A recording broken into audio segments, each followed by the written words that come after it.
आम्ही महाराष्ट्रासाठी एकत्र आलो, तुम्ही साथ द्या। सत्याच्या मोर्चात उद्धव ठाकरे यांच्याकडून युतीची घोषणा। ठाकरे बंधू सत्ताधाऱ्यांवर तुटून पडले, राज ठाकरेंनी दुबार मतदारांची यादीच दाखवली।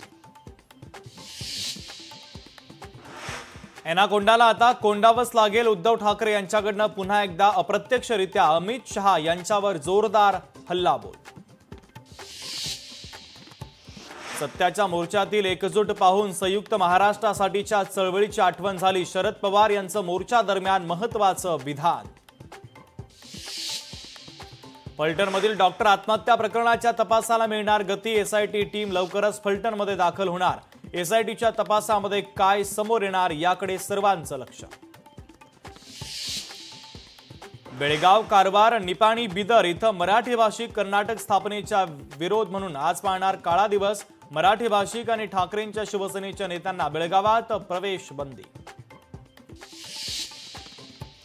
महाडमध्ये मनसे पदाधिकाऱ्याला बेदम मारहाण, महाड शहर प्रमुख पंकज उमासरेला मारहाण। गोगावलेंच्या विरोधामध्ये मुलाखत दिल्यानं मारहाण झाल्याचा संशय।